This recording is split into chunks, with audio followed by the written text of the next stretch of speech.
What if you knew the year you would vanish, not to die, not being able to see your child's growth, but to simply disappear, like paint pigments scattered to the wind? Each year, the monolith lowers its number, from the 100 all the way to the number 0. Each year, the world grows quieter, the distant monolith lowers its glowing numeral. Another year passes, and with it, an entire age group vanishes in a flurry of flower petals and forgotten names. It is a soft apocalypse. You don't hear any screams of pain, cries, or curses. The city of Lumiere becomes quieter with this poetic and terrifying farewell called the Gommage. This is the haunting cycle at the heart of Clair Obscur Expedition 33. I know many of you already heard about this game's wonders, already played it, or still playing it.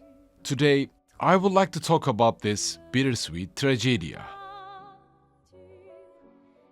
Expedition 33 is a game made by a team of believers. Each corner of this world is created by artists who painted grief and hope across a digital canvas. And more than anything, Expedition 33 feels personal. It improves itself in every aspect possible while delivering one of the most impactful narratives of the recent years. I'm Arcadenaut here, and today, without any spoilers about the narrative, we will delve deeper into the sincere and bittersweet world of Expedition 33.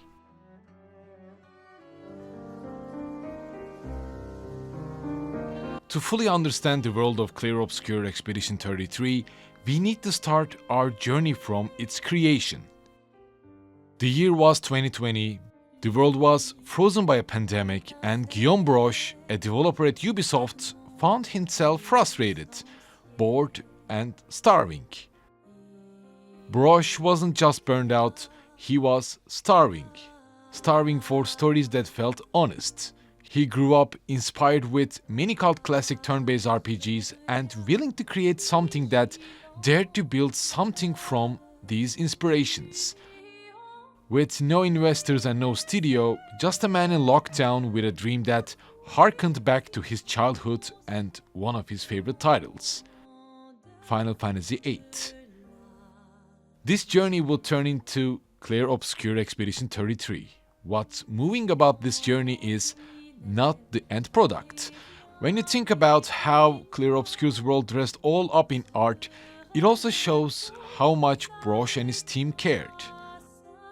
Broche did something remarkable. He didn't just start a studio, Central Interactive, but he did something quite unorthodox.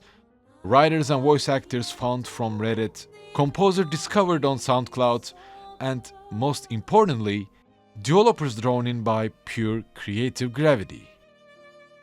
Jennifer Svedbergyan responded to a forum post to voice a demo character, would become the lead writer, and Lorian Testad, a music teacher and non-gaming composer, would create soundtrack that carves itself to your soul and stick with you.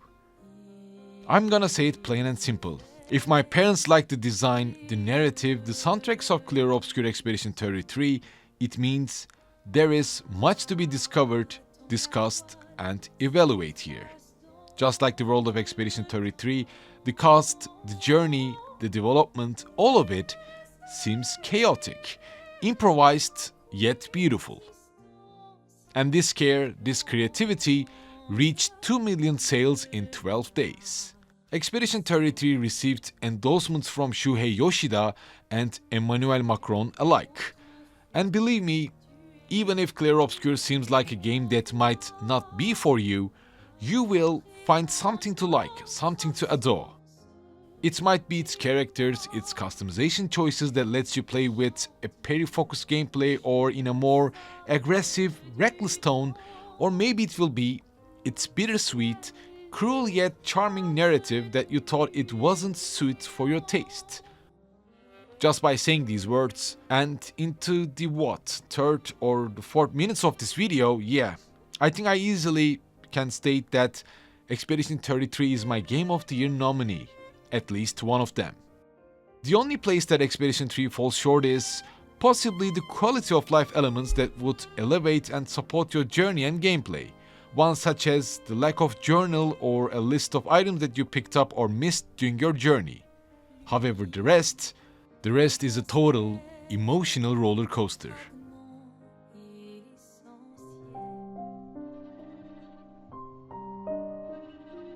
Before we delve any deeper, let's pause and consider the name, Clair Obscur.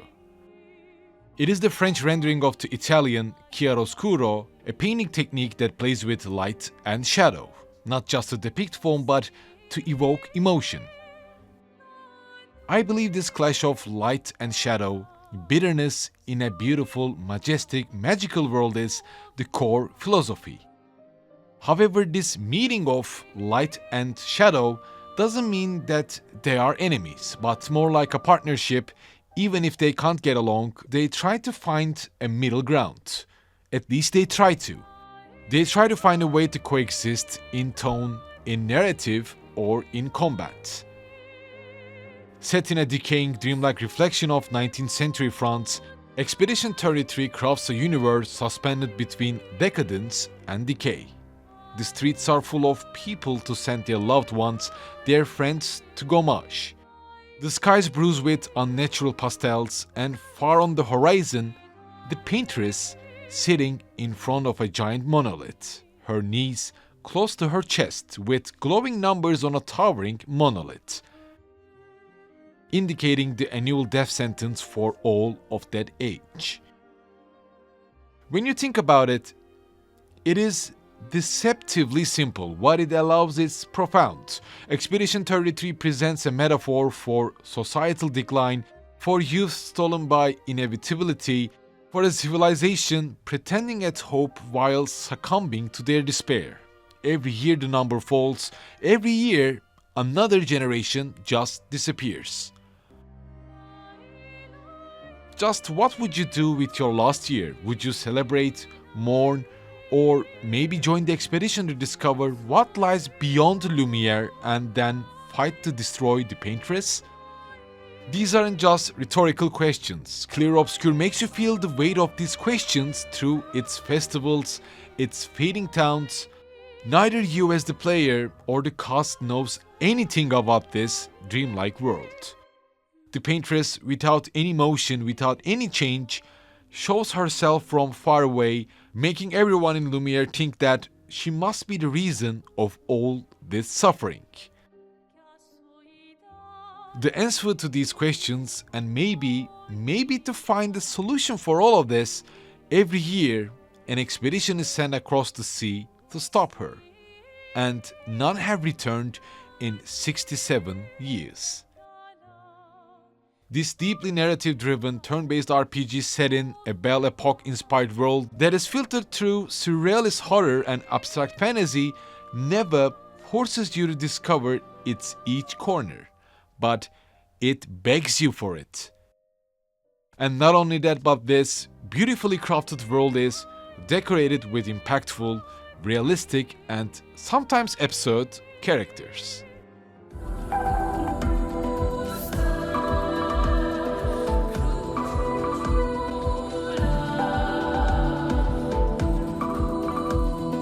From the idealistic yet quietly broken Gustave, to the rebellious Maëlle whom Gustave and his sister acted as her guardians, from the scientific mystic Lune to one of the best comic relief characters of all time, Esquier.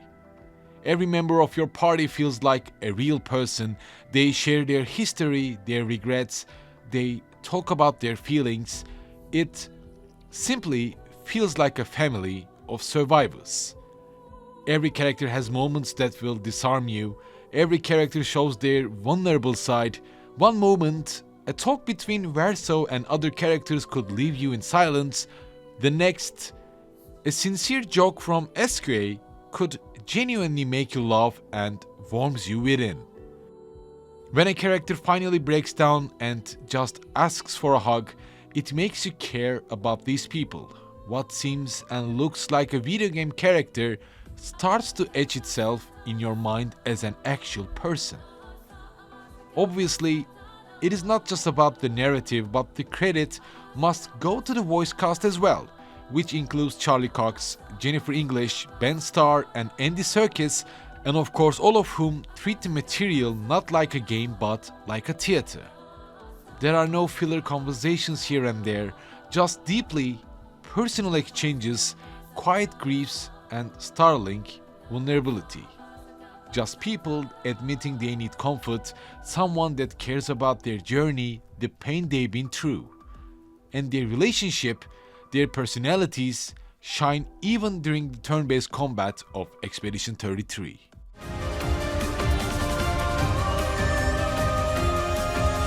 The phrase turn-based combat often conjures images of static menus and safe choices. However, Expedition 33 tears that notion to shreds. This isn't just a turn-based RPG that is inspired by Persona 5, Lost Odyssey, and Legend of Dragoon. It also asks what kind of a fighter you are. Can't time dodges well? Create a loadout that favors shields and parries, or let's say you prefer stacking elemental dots over brute force. Then you can build Lune into a bank and cash damage dealer.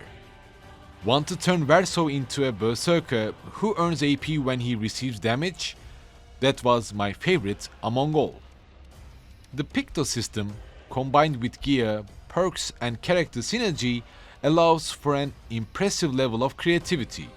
You can build a party that favors from parries, regaining lost health or other bonuses, or you could just go for a party that aims for crits or elemental weaknesses or breaks. There is no hand-holding in Expedition 33. If your build isn't working, then you can either grind for levels, improve your weapons, or try new Pictos to outsmart the boss. I don't think Expedition 33 is a difficult turn-based RPG. It requires some time at the beginning to get used to its dodge and parry patterns, but once it clicks, that's when you understand what you need to do before the game tries to find an opportunity to tell you. Basically, Expedition 33 is a reactive, kinetic, and alive turn-based experience. Parries, dodges, gradient counters, they all matter. They are all tied to the player's skill, and it's up to you to decide which style you would like to play with. And these aren't just mechanical flourishes. The combat actually feels good. Every encounter demands attention. Most of the enemies are acting with Souls-like unpredictability and with delayed hits, so you're not pressing buttons or mashing dodge all the time. During my early playthrough, I was a bit skeptical about the quick time events of the attacks and how it might start to feel exhausting, but it never did. Let's be clear, I'm not gonna hit you guys with a Expedition 33 is the new Final Fantasy experience, kind of a real hot take. What I do believe on the other hand is that every developer team should play Clair Obscur and study it. Especially Metaphor Refantasio has lots to learn from Expedition 33, whether it's about the narrative style or about the level design. Expedition 33 wears its influences proudly. It is more emotionally direct. Not a single dungeon, not a single sequence feels forced, so you find yourself desiring to discover for more. Dig further since you know you will be rewarded with something at the end of it, and then feel good about it. Not a single minute wasted. There are many dungeons with their own design twists, often hiding moments of subtle brilliance, from time-locked mana to serene monsters with cryptic requests, hidden mini-bosses that challenge not just your level but your awareness as well. Expedition 33 constantly invites you to detour, to explore off-path. As the name itself suggests, light, but in true Clair Obscur fashion, that light is always countered by shadow. The world design itself is drenched in contrast, grotesque, mystery, decay and beauty. The Eiffel Tower bent at a nightmarish angle, the Arc de Triomphe half crushed, it feels like a really disturbing yet charming painting that you can't take your eyes off. This kind of passion, this passion for level design, narrative, characters, gameplay mechanics, make the magic. These emotions create memory. Expedition 33 is an extraordinary experience. Calling it a video game seems like underwhelming it, discarding all the passion, all the care it has in its core. All of these aspects, aren't just for style, they are for the sake of it. The world itself, Expedition 33's journey, what they lived through, it all reflects the decay of memory, decay of art, and of culture, all dissolving under the tyranny of the Paintress. Paintress's palette is deliberate with warm passion, lost that is colored in ice blue. It's like fighting inside a dream that's trying to forget you. Expedition 33 isn't about a mindless apocalypse or a high fantasy journey for the sake of having it. The Paintress is no typical villain. She's mysterious, possibly divine, and perhaps even tragic. She represents the inevitability of mortality and how societies cope or collapse under predetermined doom. She's not evil for the sake of it.